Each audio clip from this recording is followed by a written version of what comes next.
I kind of want to talk now, or kind of move it towards talking about New Orleans and the scene here. What spaces and people have been important to you in the evolution of the house scene in New Orleans, techno scene, and across the South?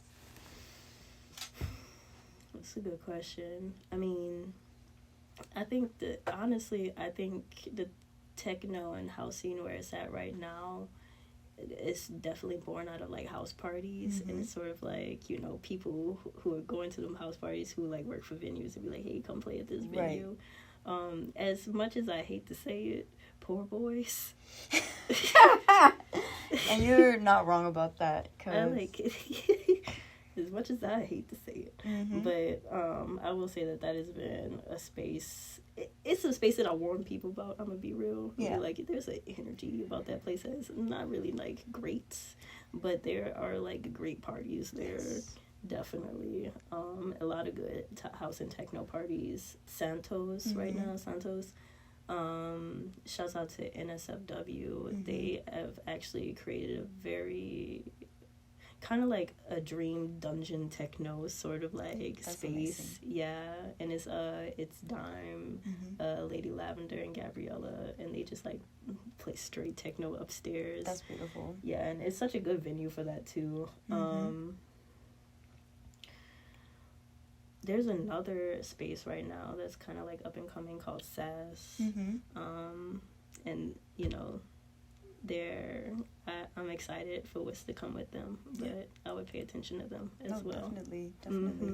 What can you tell me about just like the people that you're actively collaborating with, like who they are, and also just in general how like being able to be in a space with different DJs who maybe aren't mixing the same genres, but like definitely coming together to work together. What's that like? And yeah, I mean, it's really nice, honestly. Like, I'm thinking about Dime. I'm thinking about Spinelli. Spinelli, I love Spinelli. Love Spinelli. My twin, basically. Yeah. We're both, like, barista DJs. Light-skinned barista DJs. It's the barista DJ. Yeah, playing techno. And then, you know, Spinelli's also playing, like, all of her other stuff, too. But, like, Funke, we definitely don't play, like, the same genres of music, but I, like, respect her so much. Yeah. Definitely. Oh my gosh, I forgot to mention Set the Flow.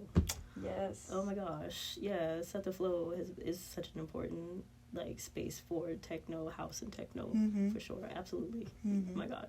No, definitely. Oh gosh, I hope people don't get mad at me for not mentioning them. No, I got kind of like stoner brain. I gave up weed from it. That's really good. Yeah, because I was just like. That's kind of where I'm at. Like, I feel like definitely there's so many people that I'm sure come to mind, but just I mean. It's beautiful to see how many amazing DJs are present in New Orleans, like, and I don't know, again, like, in every side of the scene, like, it's just wonderful, so, yeah, I definitely see that. Have you, sorry, go ahead. Wait, I was gonna say one more I forgot to mention is Grind. Yeah. Grind is honestly great for a Thursday night party.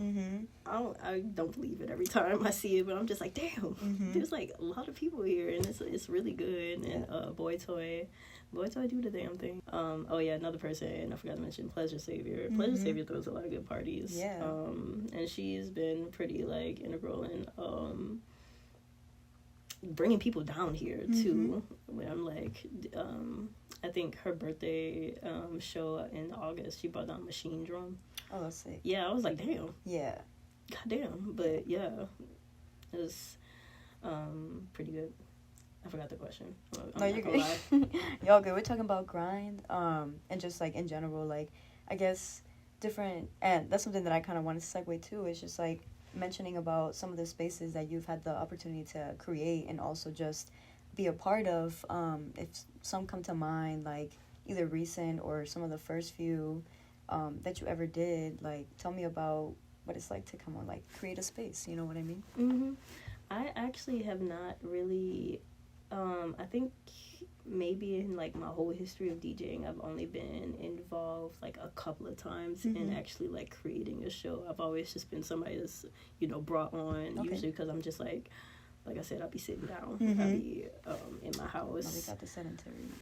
I think I'm finally at the space right now where I think I kind of want to be creating spaces. Oh yeah. Finally. Yes. So what are you imagining? What do you see? What's guiding you in that regard? Like, what are some of the intentions that you want to like set forward with as you're creating those? I keep on going back to like dyke bars, but I'm just like, there's only 12 lesbian bars in the United States. Right. In the United States. That's fucking crazy. So, and I think honestly, like, that's a sort of space that we need down here, especially for like Black and brown folks. Like, since Ascendants, Ascendants kind of like step back and they're doing like the, a few parties a year sort of thing. There's a sort of hole for a Black and brown party that, like Black and brown party. They do all kinds of genres there. Right. I definitely think that they were very much steering the ship with that, like, in a way that in other places that wasn't the intention that they were trying to set forward. So, yeah, I definitely see that. Like, first of all, not only, like, a need, but also just, like, being able to indulge, like, the creative imagination of what those spaces can look like. You know what I mean? Like, and I think that they really helped, like, kind of just put that forward and, like, way that honestly was so beautiful. So yeah, I don't know. Yeah, I definitely see what you mean though. Yeah, let's do it. Okay, this one is probably one of my favorite songs of all time. This is that song's called "Becoming X" by Sneaker Pimps. Okay. And it's like prime 90s angsty girl, like trip hop rock, like oh my gosh, like to me she's so good. And Sneaker Pimp still exists, but this is the only album where she is the lead singer. And I don't really count anything after that. Right. Like, this is Sneaker Pimps to me. But yeah, I'll actually play this at the coffee shop every day.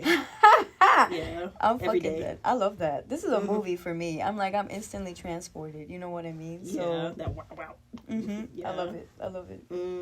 I try to pick a lot of ones that are just like, this is my favorite song. This is my favorite song. This is my favorite song. Because I used to listen to a lot of trip hop in high school. Yeah. Like a lot of Portishead, Tricky, if you consider Tricky trip hop, Bjork, in that realm, even though I would say Bjork and Tricky are sort of like similar in the fact that they both do their own thing that nobody else does, and nobody else has ever been able to touch them, and nobody does it like them, definitely, to this day. What is it like? I mean, to just be able to like pop into different scenes and kind of just like be able to be around, again, different communities, but still with community, Yeah, it's it feels nice, definitely. Like I said, I'll always be suffering from imposter syndrome, so I'm always kind of like, I'm Aquarius rising too, so I'm very much like, don't perceive me. Like, I'm very much like, if I'll be happy, I'm happy once they start putting like DJ Boots in the corner in the dark again. Like, I don't really want to be seen. I'm playing other people's music. You want to be like on the second floor while everybody's down in the first floor. Like, I'm not the star of this. I'm like, it's literally the only reason I feel like I'm a good DJ is because I'm playing good artists. And I'm like, the attention should be on them, not on me, right? I don't like being in the middle or with all the spotlights on. But, because then I'll also look up and be like, and then I look back down. It's like, okay. And it's not, I appreciate all of it, definitely, and I feel all the love, and I'm just like, oh. I'm like, oh my God. Yeah. Eye contact. I'm sure it's a lot, yeah. Yeah, but it's really validating also that other people, that you could go to these other cities and people are turning up the same, and it's just like, oh my God, and you're turning up to other people, to people that honestly, like, I used to like listen to a lot, and I'm just like, oh my God, like at that Forest rave, like Bastien Goat was playing. I was like, oh my God, I definitely have Bastien Goat in like one of my old ass mixes. Who are some collectives, people that you'd like to see yourself play with, like do like a little B2B, a little versus moment with, in the future? Is there anybody that comes to mind? Yeah, like I said, I mean, I'm always down for B2B with Spinelli. Well, yeah, I'm trying to do something with her. Like, all the little techno girlies, Mm-hmm. Dime, the NSFW crew, other collectives. I mean, I honestly would love to do some stuff with No Bias in San Francisco and Oakland. I'm trying to think of other collectives. I'm not sure. I'm blanking out once again. No, you're good. But yeah, I would like. So I was just playing with this DJ named Coochie Fruit. Mm-hmm. Yeah, and she does this thing called like Tropiteca. Okay. In Chicago. Okay, cool. I would love to do that. Okay, Tropiteca. Yeah, I think she does that with her partner. That's sick. Yeah, really. Yeah, that's what comes to mind initially. Of course, I like to do stuff in New York too. I think New York. Hell yeah. I think I would love New York, and I think I would fit in well in terms like what I play, and with the other DJs, like I said, like LSDXOXO and Tiger Paw and like Question Mark and even Unique. I got like 2 more questions. This is kind of just a silly question. I guess what is a moment that comes to mind, like during one of your DJ sets that you just won't ever forget? Like, oh, okay. Ooh, let me go through. Take your time. I remember. So at that one Halloween party, I don't remember what it was that was playing.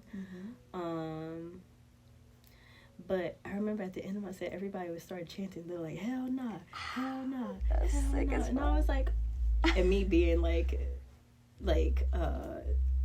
unable to take compliments and shy and whatnot. I was like, "Oh my god, thank you." But I definitely remember it. I was like, "I love it." I was like, "I'm so sorry that like." That's so cute. I'm seeming very awkward, but that's because I am. But I definitely remember that. That was definitely one moment where I definitely felt all the love. And then I think about one of my favorite sets I've ever done is actually for NSFW, and it's for the Decadence show, and it was like all hard techno. I was like, I don't know if I've done a set like this before. Okay. And it was just like where this is actually like where it's supposed to be. I've done maybe hard techno in spaces there. I was like, it was like way back when. I think it was like 2018. Used to do these parties on Lundi Gras. Okay. And there used to be sort of like a celebration of somebody who had passed. It's beautiful. This particular one was Selena. Nice. Yeah, so it was like the crew to Selena, and it was like a little truck parade that went out. And I was actually one of like the earlier people that was playing. I think it was like me, Heavy Pleasure, Shauna, who does Shauna Shante does the Multiverse is Lit. Okay. In the Bay, and this other DJ named Sissy Elliott, which is actually playing her Dweller. Oh shit. Yeah. That's crazy. Sissy Elliott. But yeah, I think I was playing what's his name? Zebra Cat song. And I think about that moment a lot. It was like Tear the House Up or something like that. And I was like, I never had this many people at a party. And I consider that like the gig that kind of like started like it going forward. But that's beautiful. I'm like, I can't even imagine, but I can. I'm like, the description, the detail. I'm like, I'm there. I remember because we actually like at the house I was living at the time, we made some of the throws for it. And I still have one of the like the yeah. What did you like some door knockers. Oh, that's so cute. Yes. Okay. It was really cute. I love that. Man, that's beautiful. Well, kind of wrap it up a little bit. You got any upcoming projects? Anything coming up? Nope. Not right now. Not right now. Yeah. I'm kind of like chilling right now. I'm going to New York. Thank you so much for taking the time to talk to us. Thank you so much. And letting us like ask you about everything that you've been working on, because it's incredible. So I'm excited to see what's gonna come. I know those side parties are gonna come, so it's coming. And we're done. That's it.